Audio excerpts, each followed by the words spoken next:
अपन लोग को प्रैक्टिकल करने वाली चीज वो रह गई थी। तो पता है प्रैक्टिकल को परफॉर्म करने के लिए जो आईआईटी एनआईटीज के जो मतलब गवर्नमेंट कॉलेजेस हैं, उन लोगों ने एक वर्चुअल लैब बनाया है ना, वर्चुअल लैब बनाया, उसका सिमुलेटर भी बनाया, मतलब वर्चुअल लैब पूरा मतलब की लिस्ट ऑफ एक्सपेरिमेंट है, उसको उसकी पूरी थ्योरी है, फिर कैसे उसको परफॉर्म करना है वो सारी चीजें भी उस पर दी हुई है। तो अभी क्या है कि हमारे मेल पे पड़ा हुआ है, जैसे कि मैं क्या करूंगा सबसे पहले कि एक मेल तुम लोग को भेजूंगा, है ना। तो उस मेल पे एक पीडीएफ अटैच होगा, तो उस मेल में जो पीडीएफ अटैच होगा उसमें उस पीडीएफ को अपन देख लेते हैं। जो मेल में पीडीएफ अटैच होगा उसको अगर ओपन करेंगे ना तो ऐसा दिखेगा। ये देखो इसमें लिखा हुआ list of virtual lab for the various engineering discipline, है ना। तो पहला कंप्यूटर ऑर्गेनाइजेशन एंड आर्किटेक्चर, तो इसको किसने बनाया है? आईआईटी, आईआईटी के कॉलेज ने बनाया है। फिर सीएसओ लैब, इसको भी आईआईटी, कोई आईआईटी ने बनाया है। फिर हाइब्रिड इलेक्ट्रॉनिक लैब, फिर इसी तरह से डेटा स्ट्रक्चर लैब, उसको भी आईआईटी, मतलब कि आईआईटी एनआईटी कॉलेज वालों ने ये पूरा मतलब कि जो वर्चुअल लैब सेटअप है पूरा तैयार किया है। तो यहाँ पे सबसे पहले अपन देख लेंगे कि ये लिस्ट में सबसे पहले कंप्यूटर साइंस इंजीनियरिंग का है। तो इसमें जितनी लैब का इन लोगों ने वर्चुअल लैब सिमुलेटर के साथ में तैयार किया वो 18 है। फिर उसके बाद इलेक्ट्रॉनिक एंड कम्युनिकेशन जो ब्रांच है उन लोगों के लिए जो उनका जो सब्जेक्ट है उनसे रिलेटेड मतलब ये सब चीजें सब्जेक्ट दिया हुआ है। ठीक है। तो इसको यूज कैसे करना, जैसे कि अपन ने देखा कैसे पहला क्या लिखा है, सीरियल नंबर लिखा है, फिर सब्जेक्ट को लिखा है, फिर करस्पॉन्डिंग वर्चुअल लैब लिखा है, फिर लिंक लिखा है ना। तो जैसे कि अपने को क्या करना है, मैं तुम लोग को एक्सप्लेन करना चाहता हूँ कि प्रोग्रामिंग में जो कंट्रोल स्ट्रक्चर था, प्रोग्रामिंग में जो कंट्रोल स्ट्रक्चर के प्रोग्राम है, फिर मतलब कि जो प्रोग्रामिंग के तो कंट्रोल स्ट्रक्चर के प्रोग्राम है, मैं उसका एक्सपेरिमेंट करना चाहता हूँ। तो करेंगे कैसे? तो करने के लिए ऐसा है कि जैसे कि प्रोग्रामिंग, कंप्यूटर प्रोग्रामिंग लैब, अब कंट्रोल स्ट्रक्चर के जो प्रोग्राम होंगे वो कंप्यूटर प्रोग्रामिंग लैब में ही होगा। तो इसके सामने जो लिंक दिया हुआ है ना, इसके सामने जो लिंक दिया उस पर क्लिक करेंगे। ठीक है। उसके सामने जो लिंक दिया जैसे इस पे अपन क्लिक करेंगे तो ब्राउजर में अपना सिमुलेटर ओपन हो जाएगा। तो अब मैं वो वाली स्क्रीन तुम लोगों के साथ में शेयर करता हूँ, इसको क्लोज करता हूँ। अब वो वाली स्क्रीन तुम लोगों के साथ में शेयर करता हूँ। तो इसको स्टॉप शेयर कर दिया, फिर इसके बाद स्क्रीन शेयर कर दिया, और ब्राउजर में हाँ वर्चुअल लैब, अभी ये दिख रहा है अपन को एक मतलब कि ब्राउजर में कंप्यूटर प्रोग्रामिंग लैब लिखा हुआ है, फिर होम है, दिख फिर रहा है सर। दिख रहा है ना, है ना। हाँ तो सर। ये सब लोग की जो लिस्ट ऑफ एक्सपेरिमेंट है ना, उसकी रिगार्डिंग दिया हुआ है। जैसा पहला है न्यूमेरिकल अप्रोक्सीमेशन, इससे रिलेटेड जो प्रोग्राम होगा तुम्हारे लिस्ट ऑफ एक्सपेरिमेंट में, उसकी रिगार्डिंग ये दिया हुआ है। दूसरा फंक्शन का अगर प्रोग्राम, तो अगर न्यूमेरिकल अप्रोक्सीमेशन का प्रोग्राम करना है तो इस पे दिया हुआ है, फिर उसके बाद फंक्शन का प्रोग्राम दिया हुआ है तो इसके बाद वाले में दिया हुआ है। फिर एडवांस कंट्रोल फ्लो का प्रोग्राम अगर अपने को देखना है ना, तो वो इस पे दिया हुआ है। फिर इसके बाद अरे का प्रोग्राम है, तुम लोग के लास्ट यूनिट में अरे भी है, फिर स्ट्रक्चर का प्रोग्राम करना, फिर बेसिक कंट्रोल फ्लो का प्रोग्राम करना है, फिर स्ट्रिंग, फिर पॉइंटर, फिर रिकर्शन, फिर एक्सप्रेशन इवोल्यूशन, इन सब का प्रोग्राम करना है। तो ये डिफरेंट डिफरेंट सेक्शन बना के इन लोगों ने दे दिया है ना। तो अभी जो अपन लोग को प्रोग्राम देखना है, जैसे किसी एक का देख लेते हैं, जैसे कि एडवांस कंट्रोल फ्लो का प्रोग्राम अपन को देखना है, तो इसके अंदर चल के देखते हैं क्या है। इस पे अपन ने क्लिक किया, मतलब ऊपर लैब मैनुअल लिखा हुआ है, फिर सिमुलेशन लिखा हुआ है, फिर क्विज लिखा हुआ है, फिर साइड में इंट्रोडक्शन लिखा हुआ है, थ्योरी लिखा हुआ है, ऑब्जेक्ट मैनुअल प्रोसीजर और फर्दर रीडिंग लिखा हुआ है। हाँ सर, एडवांस हाँ कंट्रोल फ्लो। हाँ हाँ, ठीक है ठीक है ठीक है, अब म्यूट कर लेता हूँ तुमको, है ना। ठीक है। तो ये एडवांस कंट्रोल फ्लो के बारे में मतलब कि एक तरीके से जो लैब एक्सपेरिमेंट करना है वो अपन ने स्टार्ट कर दी। तो सबसे पहले इससे रिलेटेड जो थ्योरी है ना, जो इससे रिलेटेड थ्योरी है उसके बारे में लिखा हुआ है। तो एडवांस कंट्रोल फ्लो के बारे में अपन ने पढ़ा होगा, तो तुम लोग को ध्यान होगा कि एक्चुअली जो प्रोग्राम होता है वो क्या होता है, सेटअप इंस्ट्रक्शन, है ना। मीन्स मल्टीपल इंस्ट्रक्शन होते हैं, उनको कंबाइन करके अपन क्या बनाते हैं, प्रोग्राम बनाते हैं। मतलब एक प्रोग्राम में 20 इंस्ट्रक्शन हो सकते हैं। तो नॉर्मली अगर कंट्रोल फ्लो स्टेटमेंट उसमें नहीं है तो क्या होगा कि वो प्रोग्राम सिक्वेंसली एग्जीक्यूट हो जाएगा। पहला स्टेटमेंट एग्जीक्यूट होगा, दूसरा स्टेटमेंट एग्जीक्यूट होगा, तीसरा स्टेटमेंट एग्जीक्यूट होगा, फिर चौथा, पांचवा, छठवां, फिर ऐसे ही सिक्वेंस में एग्जीक्यूट होता चला जाएगा। लेकिन अगर एडवांस कंट्रोल फ्लो अपन का जो कॉन्सेप्ट है वो यूज कर रहे हैं, तो एडवांस कंट्रोल फ्लो का मतलब ही होता है कि प्रोग्राम का जो एग्जीक्यूशन सीक्वेंस है उसको अपन कंट्रोल कर सकें। जैसे कि अगर ये वाला स्टेटमेंट नहीं हुआ तो एक के बाद एक के बाद एक के बाद सिक्वेंशियली मैनर में सब एग्जीक्यूट होता चला जाएगा। लेकिन एडवांस कंट्रोल फ्लो अपन ने लगा दिया तो इसका मतलब ये है कि अपन उसको सिक्वेंशियली मैनर में एग्जीक्यूट नहीं कर रहे हैं। अपन जिस हिसाब से चाह रहे हैं उसके अकॉर्डिंग वो प्रोग्राम को एग्जीक्यूट कर पाएंगे, उस इंस्ट्रक्शन को अपन एग्जीक्यूट कर पाएंगे, है ना। तो एडवांस कंट्रोल फ्लो में अपन ने देखा था कि तीन टाइप की चीजें होती है। इसमें अगर पढ़ोगे ना तो यही लिखा हुआ है कि एडवांस कंट्रोल फ्लो से के जो वर्ड लिखा है उससे मतलब यही है कि जो प्रोग्राम का फ्लो है, जो सीक्वेंस एग्जीक्यूट करने का, उसको अपन क्या कर रहे हैं, कंट्रोल कर रहे हैं। तो अब कंट्रोल फ्लो में, एडवांस कंट्रोल फ्लो में यानी कंट्रोल स्ट्रक्चर में तीन टाइप की चीजें अपन ने पढ़ी थी। पहला कौन सा था, लूपिंग या फिर इटरेटिव स्टेटमेंट था। लूपिंग इटरेटिव स्टेटमेंट में क्या था कि अगर अपन ने क्या किया कि नॉर्मली क्या होता है कि अपन तो सीक्वेंस वाइज एक के बाद एक के बाद एक के बाद सब इंस्ट्रक्शन एग्जीक्यूट होता चला जाएगा। लेकिन अगर इटरेटिव या फिर लूपिंग वाला कॉन्सेप्ट अपन ने यूज किया तो उस वाले केस में क्या था कि किसी पर्टिकुलर स्टेटमेंट को, तीन चार स्टेटमेंट है, पर्टिकुलर तीन चार स्टेटमेंट को अपन मल्टीपल टाइम एग्जीक्यूट करते थे। तो अपन ने देखा था कि फॉर वाला लूप लगाते थे या फिर व्हाइल वाला कॉन्सेप्ट यूज करते थे। अपन ने प्रोग्राम कर चुका है जावा के प्रोग्राम में, अपन ने किया था इस फॉर वाला लूप लगा के कोई पर्टिकुलर इंस्ट्रक्शन को वो फॉर की कंडीशन जब तक फॉल्स ना हो 10 बार 20 बार अपनी रिक्वायरमेंट के हिसाब से उस पर्टिकुलर स्टेटमेंट को मल्टीपल टाइम एग्जीक्यूट करते। तो ये क्या होता था कि जो एक ट्रेडिशनल था, जो एक नॉर्मल तरीके से जो प्रोग्राम का एग्जीक्यूशन था कि एक के बाद एक के बाद एक के बाद एक के बाद सारा मतलब कि स्टेटमेंट एग्जीक्यूट होता चला जाए, तो वो ना होके क्या हुआ कि अपना फ्लो का अपने हिसाब से अपन लोगों ने कंट्रोल कर लिया, है ना। अपन को जरूरत थी कि तीन चार स्टेटमेंट तो उसको मल्टीपल टाइम एग्जीक्यूट करना था, तो उसको फॉर लूप या फिर व्हाइल लूप लगा के अपन ने उस हिसाब से कंट्रोल कर लिया। दूसरा उसमें क्या था, पहला तो लूपिंग और इटरेटिव था, दूसरा उसमें था डिसीजन मेकिंग स्टेटमेंट। दूसरा अपना था decision making statement. Decision making statement में क्या किसका यूज करते थे, इफ एल्स का यूज करते थे, है ना। इफ एल्स का यूज करते थे। नॉर्मली क्या होता है कि एक के बाद एग्जीक्यूट होगा, लेकिन अपन को क्या करना है कि कुछ इस टाइप का सिचुएशन आ गया कि अगर ये कंडीशन ट्रू हो तो अपन को ये पर्टिकुलर स्टेटमेंट एग्जीक्यूट करना है, अगर ये कंडीशन फॉल्स हो तो दूसरा पर्टिकुलर स्टेटमेंट एग्जीक्यूट करना है। तो उस चीज को मतलब क्या था कि एक तरीके से ब्रांचिंग वाली एग्जीक्यूशन एग्जीक्यूशन मतलब कि कंट्रोल का फ्लो करना था। तो उसके लिए अपने पास क्या था, इफ एल्स वाला स्टेटमेंट, डिसीजन मेकिंग स्टेटमेंट।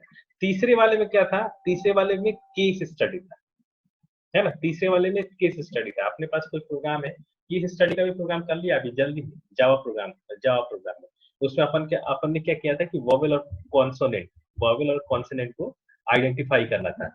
अगर मतलब कि हमारे पास यूजर ने इंटर किया, अगर कोई अल्फाबेट इंग्लिश का अल्फाबेट इंटर किया तो उसको केस वाला प्रोग्राम बना के अपन उसको रिकॉग्नाइज कर लेते थे कि ये कौन कौन सा है, ये वॉवेल है कि कॉन्सोनेंट है ना।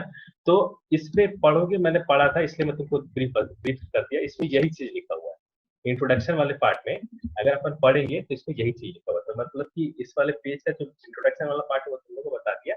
उसमें जितने भी मतलब कि कंट्रोल स्ट्रक्चर वाले जो कॉन्सेप्ट थे, लूपिंग वाला, डिसीजन मेकिंग या फिर केस वाला, तो इंट्रोडक्शन वाले पार्ट में तो वही लिखा हुआ जो मैंने बताया। फिर उसके बाद थ्योरी वाले पार्ट में गए तो इसमें ऐसा लिखा हुआ कि फॉर स्टेटमेंट को कैसे एग्जीक्यूट करना है।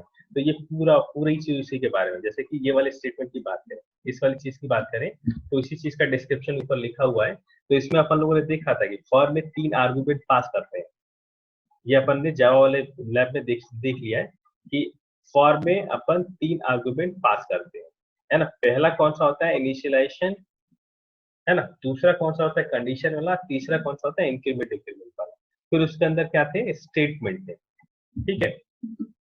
तो ये थ्योरी में ये हुआ। फिर इसी तरह से इन लोगों ने ये मतलब कि फॉर स्टेटमेंट का इनने फ्लो बना के बता दिया कि स्टार्ट हुआ, फिर इनिशियलाइजेशन वाला कॉन्सेप्ट इनकाउंटर हुआ, फिर कंडीशन वाला स्टेटमेंट इनकाउंटर हुआ, फिर उसके बाद जो उसके अंदर की बॉडी है उसको एग्जीक्यूट करे, फिर उसके बाद इंक्रीमेंट डिक्रीमेंट एग्जीक्यूट करे, फिर वापस से कंडीशन पे चला जाए। यानी कंडीशन चेक करता है, फिर लूप की जो बॉडी है, जो फॉर लूप के अंदर जो अपन ने स्टेटमेंट लिखा है वो एग्जीक्यूट हो, फिर उसके बाद इंक्रीमेंट डिक्रीमेंट होए, फिर उसके बाद वापस से कंडीशन पे चला जाए। जब तक कंडीशन फॉल्स ना हो तब तक वो पर्टिकुलर जो लूप की बॉडी है वो एग्जीक्यूट होता है ना। फिर उसके बाद व्हाइल लूप को कैसे कैसे अपन लोग को क्या करना है, कैसे अपन लोग को इनिशियलाइज करना है उसके बारे में दिया हुआ है, ये अपन ने पहले ही देख लिया। फिर डू व्हाइल है। तो ये थ्योरी वाले पोर्शन में इन लोगों ने कर दिया। तो थ्योरी वाले पोर्शन में पूरा था, इंट्रोडक्शन था, फिर थ्योरी थी, फिर ऑब्जेक्टिव थी, फिर मैनुअल था, फिर इसके बाद प्रोसीजर था, है ना।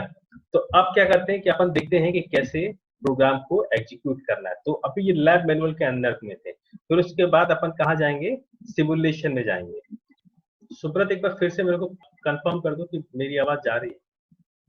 यस सर, आ रही है। हाँ हाँ ठीक है। तो ये वाला पेज अब दिख रहा है, loop factorial calculation. Yes sir.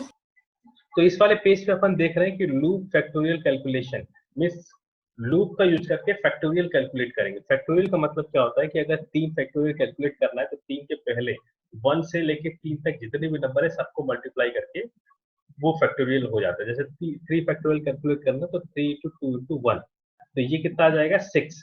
तो ये प्रोग्राम ये लोगों ने सिमुलेटर फैक्टोरियल को कैलकुलेट करने के लिए बनाया है। तो इसमें क्या है कि पहला इनिशियलाइज वाले सेक्शन में देखें तो सेलेक्ट लूप टाइप, तो अपन फॉर को यूज करके बना सकते हैं, व्हाइल को यूज करके बना सकते हैं, डू व्हाइल को यूज करके बना सकते हैं। तो अपन क्या करते हैं, फॉर को यूज करके ये फैक्टोरियल वाला प्रोग्राम बनाते हैं, है ना। और फिर उसके बाद लिखा है कि inter number for calculating P factorial, है ना। अब पी की वैल्यू देना है कि कौन से नंबर की अपन क्या कर रहे हैं, फैक्टोरियल कैलकुलेट करने की बात कर रहे थे। जैसे कि या फिर 4 कर दिया, तो 4 फैक्टोरियल की वैल्यू कितनी होती है 24। तो अपन ने p की वैल्यू 4 कर दी और यहाँ पे क्या करेंगे, स्टार्ट कर देंगे। स्टार्ट जैसे ही किया तो स्टेप एग्जीक्यूशन वाले स्टेटमेंट में पूरा प्रोग्राम बन के आ गया, है ना। अब ये C++ का प्रोग्राम है, अपन लोगों को जावा में कर रहा था लेकिन कंट्रोल स्ट्रक्चर लगभग सेम होता है, तो इसलिए C++ में भी अपन फ्लो देख सकते हैं, ठीक है। तो इसमें क्या है कि मेन फंक्शन स्टार्ट किया, इंट p, एक मतलब कि एक अपन ने क्या किया कि एक वेरिएबल ले लिया, उसको इंटीजर जैसा डिफाइन कर दिया। फिर इंट फैक्ट इक्वल्स टू 1, एक दूसरा वेरिएबल लिया जिसमें फैक्टोरियल अपन कैलकुलेट करते रहेंगे, उसको इनिशियलाइज जैसे कर दिया 1 से।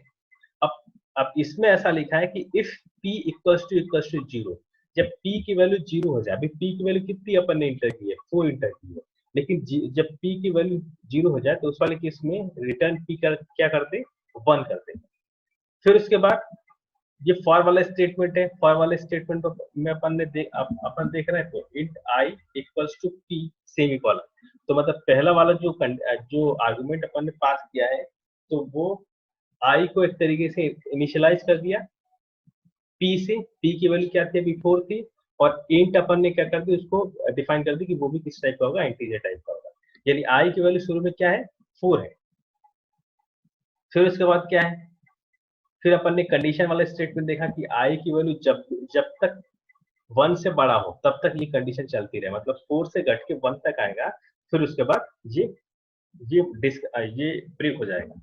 फिर i माइनस माइनस कर दी, मतलब i की वैल्यू अपन ने 4 दी थी, माइनस माइनस करने का मतलब क्या है कि i की वैल्यू घटेगी, और कंडीशन क्या चेक करेगा कि i की वैल्यू ग्रेटर देन 1 हो तब तक ये सब चीजें होए। तो फिर अपन ने क्या कर दिया, if fact equals to fact multiplied by i, तो फैक्ट इक्वल्स टू फैक्ट को अपन ने इनिशियलाइज कैसे किया है 1 से किया है, फिर मल्टीप्लाइड बाय i की वैल्यू क्या है 4, यानी 1 into 4 आ जाएगा। तो फैक्ट में क्या चला जाएगा 4 चला जाएगा।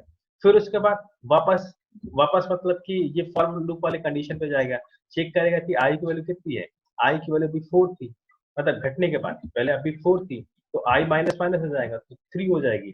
तो 3 को लेके ये कंडीशन चेक होगा कि 3 is greater than equals to 1 है कि नहीं है, कंडीशन ट्रू होगी। तो फिर से वापस अंदर कहाँ कंट्रोल आएगा, नीचे। तो fact equals to fact multiplied by i, तो फैक्ट में ऑलरेडी 4 आ चुका है, तो multiplied by i equals to कितना 3, है ना। तो 4 तो पहले आ चुका था, अब 3 आ गया, तो 4 into 3 यानी कितना आ जाएगा 12, है ना। तो फिर ऐसे अब फैक्ट में कितनी आ गई वैल्यू 12, फिर i की वैल्यू क्या होगी घटेगी फिर से, तो i की वैल्यू भी कितनी थी 3, तो फिर घट के कितनी हो जाएगी 2, तो फिर कंडीशन चेक करेगा कि 2 is less than equals to 1, condition true हो गई, तो फिर वापस इसी में आएगा। तो fact equals to fact multiplied by i, तो फैक्ट में ऑलरेडी 12 वैल्यू है, अब उसको मल्टीप्लाई किससे करें 2 से, तो कितना हो जाएगा 24 कहाँ चला जाएगा फैक्ट में चला जाएगा। अब फैक्ट, अब फिर i की वैल्यू घट के क्या होगी, i की वैल्यू घट के क्या होगी 1 होगी।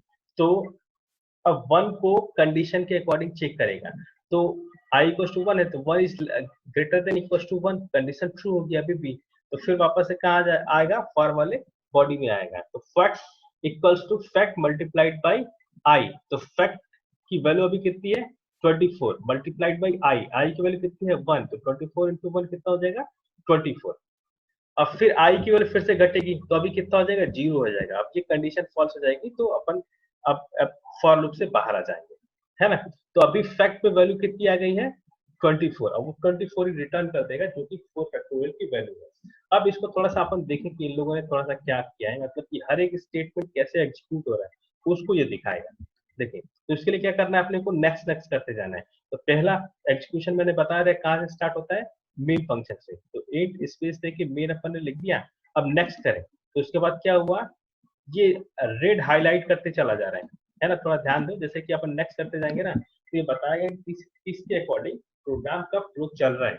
तो पहला तो मेन फंक्शन एग्जीक्यूट हुआ, फिर उसके बाद ये p को अपन ने इनिशियलाइज कर दिया, फिर इसके बाद int fact equals to 1 कर दिया, फिर इसके बाद if वाली कंडीशन आ गई, if वाली कंडीशन आ गई। अब if p इक्वल टू 0 होगा तभी अंदर का स्टेटमेंट एग्जीक्यूट होगा, लेकिन इस वाले केस में क्या है, इस वाले केस में p इक्वल टू 0 नहीं है, p इक्वल टू 4 है, तो यानी अंदर का स्टेटमेंट एग्जीक्यूट होगा ही नहीं, सीधे फॉर लूप पे जाएगा। तो नेक्स्ट अपन ने किया तो कहाँ चला गया, सीधे इफ के जो आउटर जो ये क्लोजिंग ब्रेसेस था उसके वहां चला गया। फिर उसके बाद नेक्स्ट क्या है तो फॉर पे आ गया। अब फॉर की कंडीशन जब तक ट्रू होती रहेगी तब तक अंदर की जो स्टेटमेंट है वो एग्जीक्यूट होगा। अब देखना कितनी बार एग्जीक्यूट होगा। ये पहली बार fact equal to fact star I आ गया, अब रिटर्न फैक्ट से क्या आ गया आई इंटू 4 इक्वल टू 4 आ गया। फिर उसके बाद जाएंगे तो फिर से फॉर पे पहुंच गया, फिर अब ये दोबारा एग्जीक्यूट हो रहा है fact equal to fact star I,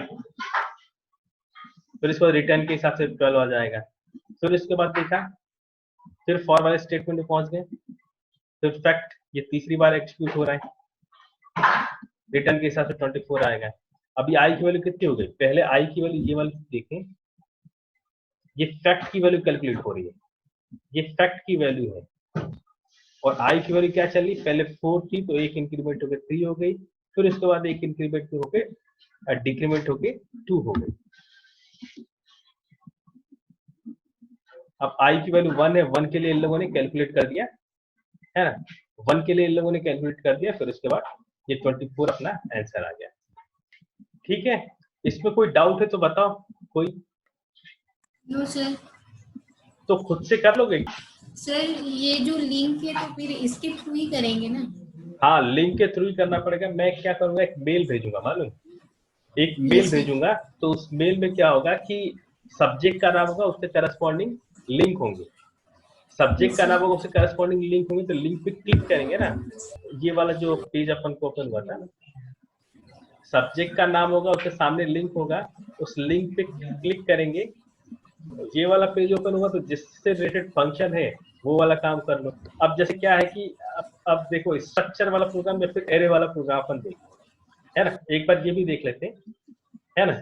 array वाला प्रोग्राम देखें, इस पे क्लिक किया तो शुरू में इंट्रोडक्शन दिया होगा, ये मतलब इंट्रोडक्शन के हिसाब से दिया होगा। फिर थ्योरी में क्या है कैसे एरे को अपन क्रिएट करते हैं, स्पेस देखिए ए डबल आर फिर 10 20 फिर ऐसा, मतलब एरे को कैसे क्रिएट करते हैं कितने तरीके हैं वो दिया होगा। फिर उसके बाद ये ऑब्जेक्टिव मैनुअल इस टाइप का दिया होगा, ठीक है। फिर उसके बाद इसके सिमुलेशन में जाएंगे, सिमुलेशन में जाएंगे तो 1D एरे 2D एरे, है ना। 1D एरे मतलब कि सिंगल डायमेंशन एरे के बारे में प्रैक्टिकल करना है तो अपन इस पे क्लिक करके चले जाए।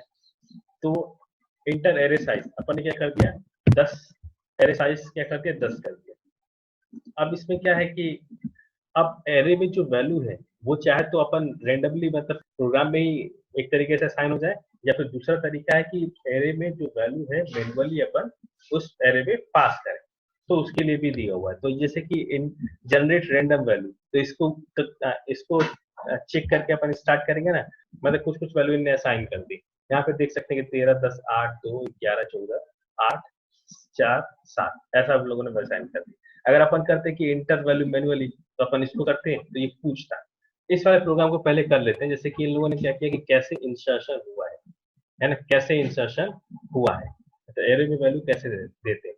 तो पहले फॉर को यूज करके इन लोगों ने क्या कर दिया, एरे को क्रिएट कर दिया, एरे को क्रिएट कर दिया और फिर एक एक करके वैल्यू अपन लेते गए। तो इसको भी तुम लोग थोड़ा सा देख, जैसे रागिनी मैं बता रहा था कि अगर जो पीडीएफ अपन भेजेंगे, जो मेल भेजेंगे ना, उसमें ये वाली